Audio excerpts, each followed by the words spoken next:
नमस्कार मित्रांनो, माझे नाव शिवानी आहे. माझे काही महिन्यांपूर्वी कॉलेज संपले होते. मग मी 1 महिना पूर्ण घरातच होते. माझे घर गावामध्ये होते.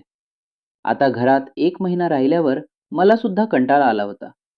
मग आईला मी म्हणाली, "आई, मी मुंबईला मामाकडे जाते आणि तिकडेच मी जॉब शोधते. मग मी तिकडेच राहते."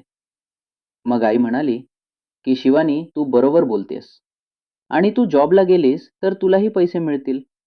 ज्याने तू तुझा खर्च उचलू शकते." मी आईला म्हणाली, "हो आई, मी जॉबला लागल्यावर मला पैसे सुद्धा येतील. काही पैसे मी घरी देईन." मग 2 दिवसांनी मी मुंबईला मामाकडे राहायला गेली. आता मामाकडे गेल्यावर घरात मामा, मामी आणि त्यांची एक छोटी मुलगी होती. आता मामाचा फ्लॅट सुद्धा खूप मोठा होता. मामाने मला एक वेगळी खोली दिली होती. मग मी मामाला म्हणाले, "मामा, मला एक चांगला जॉब शोधून देशील का?" मामा मला म्हणाला, "हो ग, तू माझी लाडकी भाची आहेस. तुला मी नक्की एक चांगला जॉब शोधतो आणि तुझा मामा असताना तुला काळजी करायची काहीच गरज नाही आहे." मी मामाला म्हणाली, "हो का मामा? थँक्स."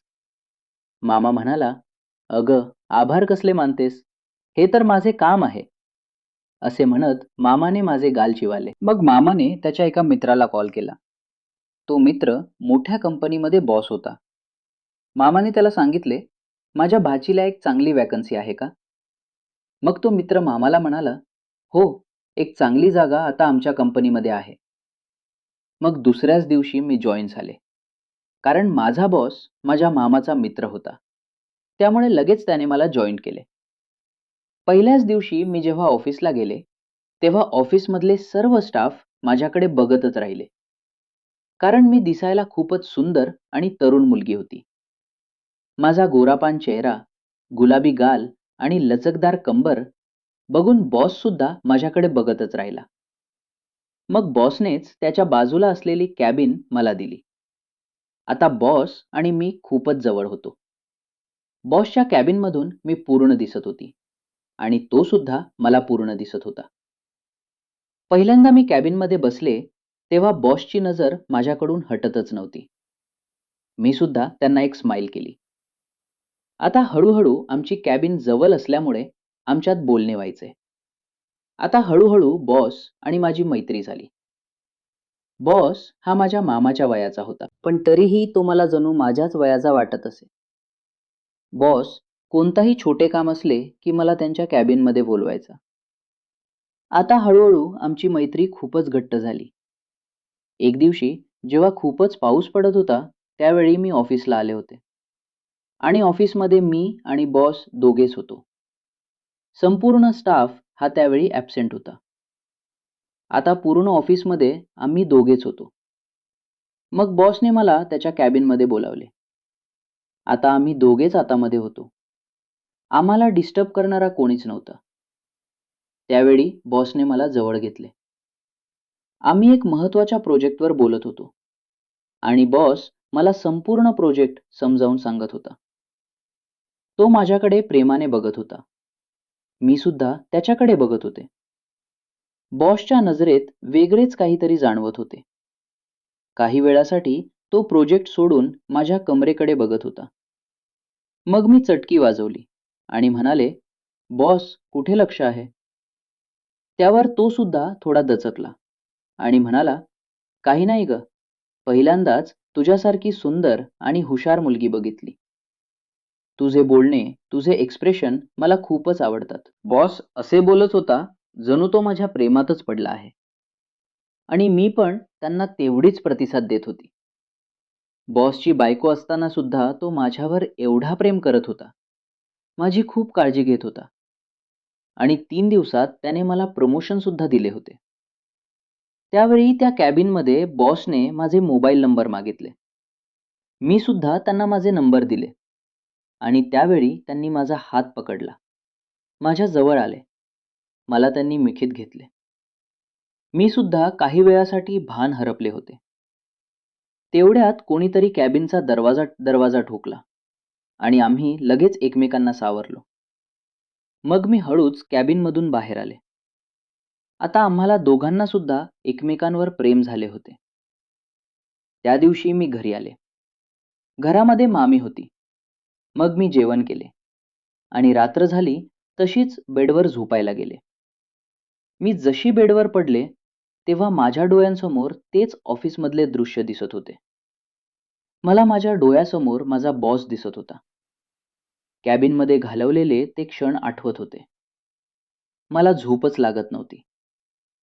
त्याच वेळी मला बॉसने मेसेज केला. बॉसचा मेसेज बघून मी खूप खुश झाले. मग आम्ही बोलू लागलो. बॉस मला म्हणाला, शिवानी काय करतेस तू? मी म्हणाले, मी आता झोपली आहे. त्यावर बॉस मस्करी करत म्हणाला, हो का? मी पण येऊ का झोपायला तुझ्यासोबत? मी पण मग मस्करी केली. या ना बॉस, तसंही मी एकटीच आहे. मग बॉस म्हणाला, हो का? पण मी आलो तर तुला झोप नाही देणार. हे ऐकून मी थोडी लाजली आणि म्हणाली, तुम्ही सोबत असताना मला झोपेची गरज सुद्धा नाही आहे. मग बॉस मला म्हणाला, शिवानी, उद्या आपण डेटवर जाऊया का? मग म्हणाली, हो, मी नक्की येईन, जर तुम्ही सोबत असाल तर. मग बॉस म्हणाला, ठीक आहे, मी उद्या तुला सांगतो, तू तिथे ये. मी एक लॉज बुक केला आहे. आपण खूप धम्माल करू. मी सुद्धा म्हणाले, हो बॉस, मी नक्की येईन.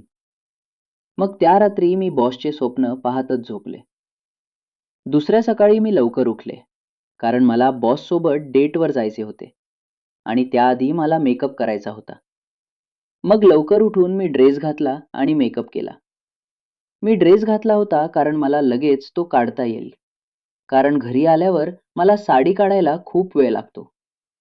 मी लिपस्टिक लावून ड्रेस घालून बॉसला लॉजवर भेटायला गेले. जेव्हा मी तेथे गेले तेव्हा बॉसची नजर माझ्यावर पडली आणि त्याची नजर माझ्यावरून हटतच नव्हती. बॉस माझ्याकडे बघत म्हणाला, तू खूपच सुंदर दिसतेस. मी म्हणाली, थँक्स बॉस. मग त्याने माझा हात पकडला आणि मला एका सुंदर खोलीत घेऊन गेला. ती रूम फुलांनी सजवली होती. ते बघून मी खुश झाले. मग दरवाजा बंद करून आम्ही एका प्रोजेक्टविषयी बोलू लागलो. माझा हात त्यांच्या हातात होता. ते मला प्रेमाने सांगत होते. मग हळूच आमची नजर एकमेकांच्या डोळ्यात येऊन थांबली. खूप वेळ तसेच आम्ही एकमेकांना पाहत होतो आणि जवळ येत होतो. त्यांची नजर हळूहळू माझ्या चेहऱ्यावरून कमरेवर गेली. आम्ही बेडवर पडलो. त्यांनी माझी कंबर पकडली. मला त्यांच्या खुशीत घेतले. माझे हात त्यांच्या छातीवर होते. त्यांच्या मिठीत मला वेगळाच आनंद वाटत होता. पण तेवढ्यात बॉस जरा बाथरूमला गेला आणि त्यांचा मोबाईल तिथेच होता. मी सहजच त्यांचा मोबाईल चेक केला. त्यावेळी त्यांच्या मोबाईलमध्ये असे व्हिडिओ होते की ते पाहून माझी झोपच उडाली. त्यात त्यांनी खूप मुलींसोबत तसे कृत्य केले होते आणि त्यांचे व्हिडिओ सुद्धा काढले होते. त्याच वेळी मी लगेच बाजूला बघितले तर एक छोटा कॅमेरा लपवलेला होता. मी लगेच त्या खोलीतून बाहेर आले आणि सरळ घरी आले. मला समजले होते की बॉस मला ब्लॅकमेल करत होता. माझ्याकडून भलतेच कृत्य करून घेणार होता. कोणावरही अंधविश्वास ठेवू नका. गोड बोलणाऱ्या प्रत्येक व्यक्तीचा हेतू चांगलेच असतील असं नाही. कोणत्याही नात्यात विश्वास ठेवण्यापूर्वी त्या व्यक्तीची नीट पडताळणी करा.